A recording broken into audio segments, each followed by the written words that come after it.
Salut à tous et bienvenue sur la ferme du mineur et aujourd'hui, pour changer, on va parler du coronavirus. Alors à tout de suite. Est-ce que vous connaissez le Bitcoin? Oui, je connais. C'est juste énorme. C'est un bénéfice non commercial. Vincent Nostradamus. Achetez pas quand c'est en train de chuter. Attendez un rebond. Remis en échange d'activités de minage, C'est juste énorme. comme le Bitcoin. Yes guys, thank you. Alors oui, j'imagine que certains vont se dire mais quel est le rapport avec la crypto-monnaie? Mais quel est le rapport entre le coronavirus et nous? Eh bien, le rapport, il est très simple, c'est que vous disposez de quelque chose dont certaines personnes ont besoin, et ce quelque chose, c'est votre ordinateur. Et donc, l'objet de cette vidéo, c'est comment vous pouvez participer à l'effort de guerre pour trouver une solution contre ce virus. Eh bien, je ne vais pas rentrer dans les détails biologiques parce que je suis loin d'être un expert en biologie, mais en gros, une université de Stanford a décidé, si vous voulez, de faire des simulations informatiques, des simulations qui demandent un certain nombre de puissances de calcul pour pouvoir trouver une solution par rapport à une protéine. Je ne vais pas rentrer dans les détails, mais en gros, le but, c'est de trouver des failles dans ce virus pour pouvoir, si vous voulez, le bloquer.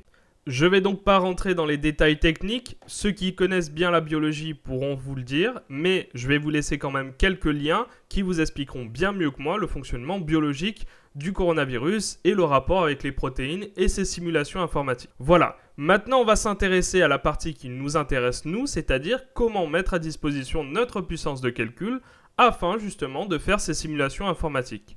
Alors je préviens tout de suite, cela ne vous rapportera rien. Effectivement, vous ne toucherez rien, mis à part quelques points, mais ce que je veux dire, c'est que ce n'est pas comme un mineur où vous allez pouvoir toucher des crypto-monnaies derrière. C'est juste une action bénévole. Pour commencer, eh bien, il faudra tout simplement télécharger le client déjà. Alors, on clique ici, hop. Une fois que vous avez exécuté le client, eh bien, tout simplement, vous allez faire Next, I agree, Custom Install. Comme ça, ça évitera que le client ne s'installe et ne s'allume à chaque démarrage d'ordinateur, vous allez pouvoir le régler vous-même. Donc, on va choisir où on met le client. On va choisir où sont gérées les données. On fait, alors voilà, c'est là qu'il faut décocher Automatically Start Login Time. C'est-à-dire que ça va empêcher le logiciel, si vous voulez, de démarrer systématiquement au début de votre session. Donc, vous allez faire par exemple Start Manually ou alors Start System Service Boot Time, que je préfère vraiment pouvoir contrôler. Donc je mets Start Manually, c'est moi qui décide quand je lance ce client. Une fois installé, eh bien, vous aurez une petite icône sur votre bureau, il faudra cliquer dessus et ensuite ça vous amènera vers cette page. Maintenant, normalement, il est marqué Start Folding, mais normalement, il est marqué pour vous Stop Folding. Si ce n'est pas le cas, vous cliquez sur Start Folding et là, vous allez pouvoir commencer. Il est possible que vous choisissiez d'être anonyme ou alors d'avoir une identité, c'est comme vous le souhaitez. Moi, personnellement, j'ai choisi d'être anonyme. Mais vous pouvez très bien choisir une identité et ainsi cumuler plusieurs points. Alors, ne me demandez pas à quoi servent les points, je ne sais pas encore. Donc, comme vous pouvez le voir, eh bien, le processus a commencé, c'est-à-dire que j'ai déjà commencé à faire des calculs.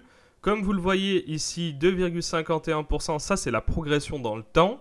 Si vous voulez voir vraiment comment utiliser votre carte, eh bien, vous allez dans le gestionnaire de tâches.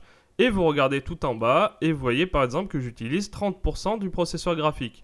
J'utilise aussi une partie du CPU à 25%. Alors rassurez-vous, ça n'utilise pas la totalité de votre processeur graphique ou votre processeur de calcul normal, votre processeur.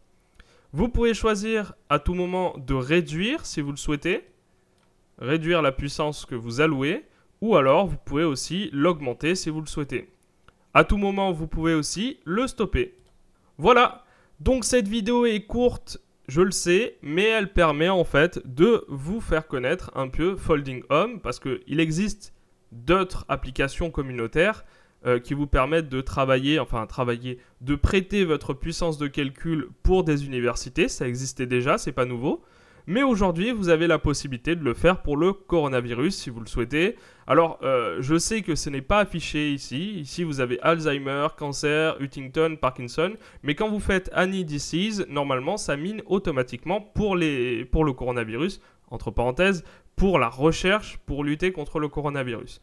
Alors, vous pouvez choisir de le faire pour autre chose si vous le souhaitez, de lutter contre Alzheimer, cancer, Huntington, Parkinson.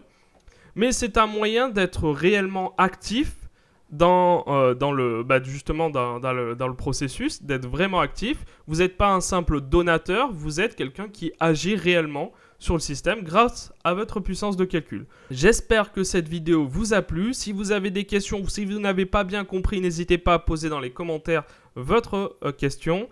J'y répondrai le plus rapidement possible. Comme vous le savez, je suis très actif et donc je réponds assez vite. Voilà, j'espère que vous avez aimé cette vidéo. Si vous avez aimé, n'hésitez pas à mettre un like. Et puis, on se retrouve pour une prochaine vidéo. Je pense que la prochaine fois, on parlera de la fiscalité des crypto-monnaies pour 2020. Voilà!